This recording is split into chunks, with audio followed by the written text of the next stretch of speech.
and welcome to another episode of the Coffee Break Harp. I'm Zuzanna, I am a harp teacher, and here on this channel I'm sharing tips and advice for better harp practice. Today I'd like to talk about practice routine and what elements should go into the time that you spend with your harp to make it work well for you. I'll also mention a few important things that you can do way ahead of your practice time that will make a big difference once you get to the harp. Just a quick reminder, as always you can download the episode transcript and extra materials for this and all previous episodes by following the link in the description of this video. And now, back to our practice routine. Ideally, you want that routine to start already the evening before and include three important elements. First, decide when you're going to practice the next day. When you make that decision, you're giving yourself a much better chance of getting right to the harp when the time comes, instead of, for example, engaging in lengthy discussions with yourself about why is it not a good time to practice just yet. And here's a note, I believe that taking time off from playing is also a really important part of learning, as long as it's a conscious decision. So if you want to take a day off or more, make that decision the day before. The next thing that goes actually really well with scheduling is deciding what will be the goal or goals of your practice and what will you practice first. Of course, there will be some other things that you may do first, like tuning your harp or warming up, and we will talk about this in just a second. But when you decide about your practice time the next day, try also to prepare yourself mentally for what do you want to work on in your practice. So ask yourself some questions. What is the most important thing that you will want to do tomorrow? Which piece is calling for your attention more than others? And which sections of this piece require more work?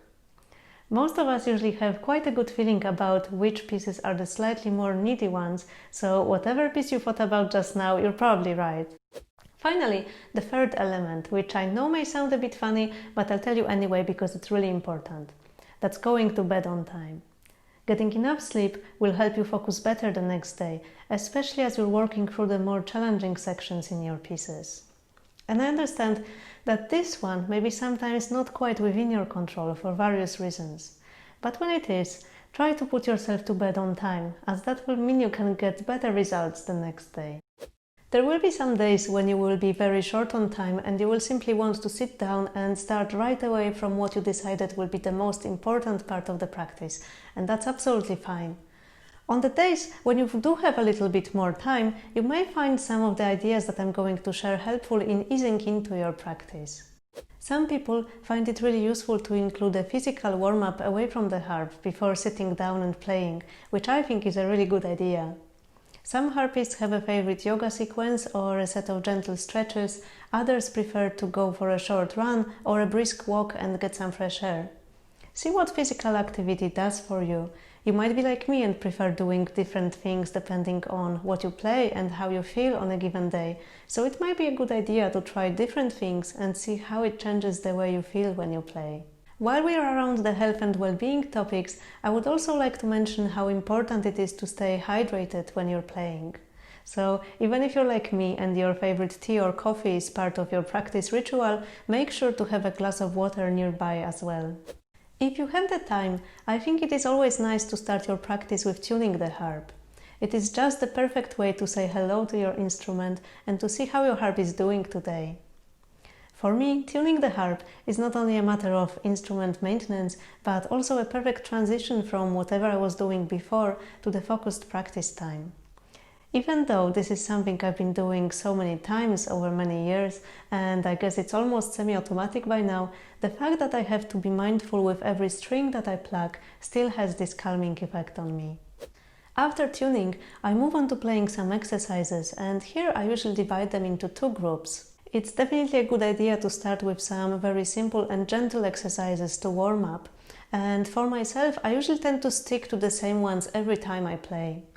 Same as I'm checking on how the instrument is doing by tuning my harp, I'm checking on how my body is doing by playing the same simple exercises, because then I can more easily pick up if there is anything I should pay more attention to, like discomfort or tension anywhere in the body. If you're curious what goes into my usual warm-up, which is not very long, in the description of this episode you'll find the link to another video where I'm sharing with you the few favorite exercises that I'm doing. After this warm-up, I move on to some more intense exercises that are created specifically to help me and also my students to work around the different technical challenges before we get to the pieces where we need them.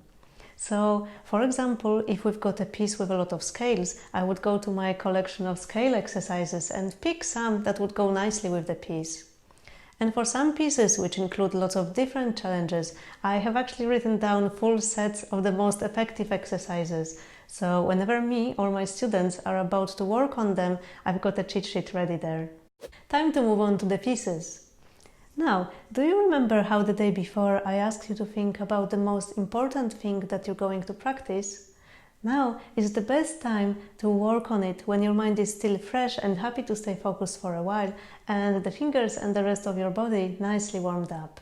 When you pick the most challenging section of a piece or pieces, try to be really specific when identifying the problems and needs of each one. Are there some places where you stumble or get stuck? Where exactly does that happen?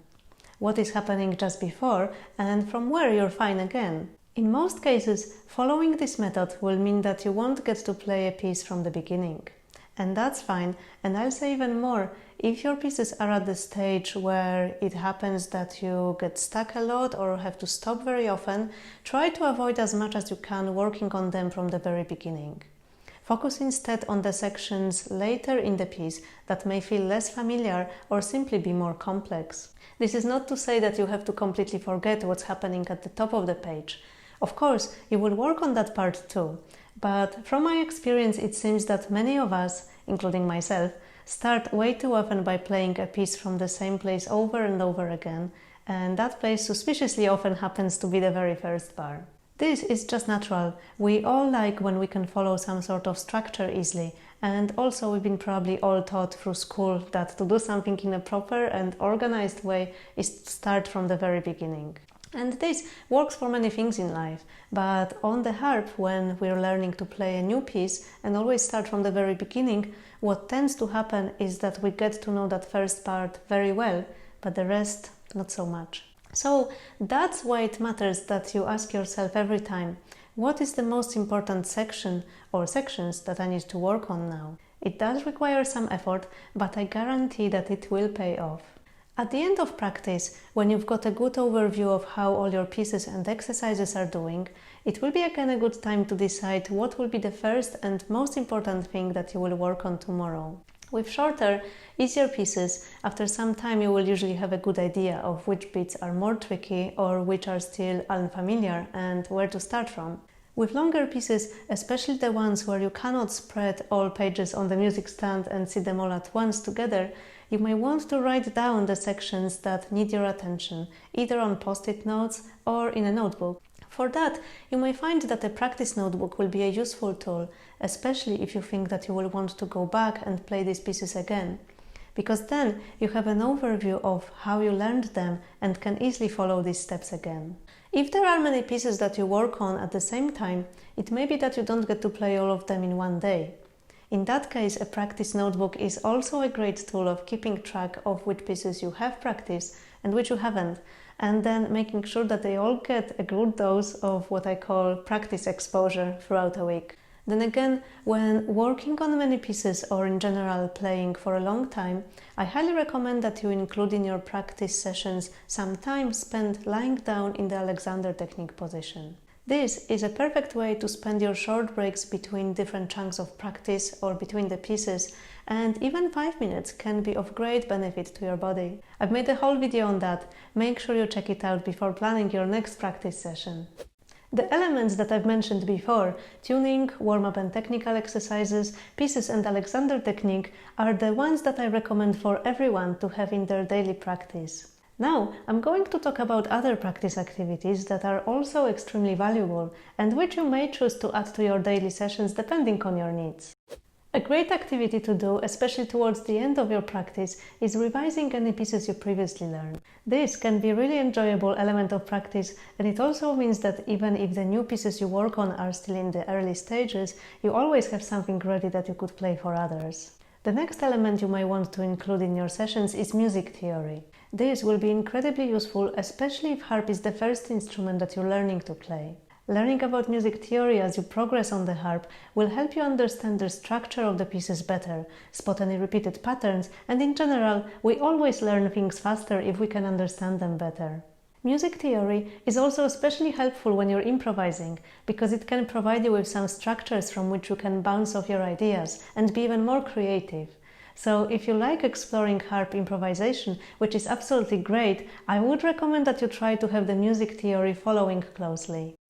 Another element closely related to music theory is sight reading. And this is not only a way to keep improving your music reading skills, but also an opportunity to get to know new pieces that you may potentially want to play, or to have a look at an unfamiliar score and discover what it sounds like. And last but not least, mental practice, which is any kind of practice activity that you perform away from your instrument. It might sound a bit strange at first if you've never heard about it before, but it is a really powerful tool that can supercharge your time spent with the harp. And the great advantage of mental practice is that you can perform it almost anywhere you want, when traveling, while on holiday, while queuing in a shop, really almost anywhere. I have made a whole video about the many different ways of exercising mental practice, and I will link to it in the description of this video. Now, I'm curious to hear from you. What does your practice look like? Are you going to add anything new after what you've learned today? Let me know in the comments, and I will see you here again very soon for another episode of the Coffee Break Harp.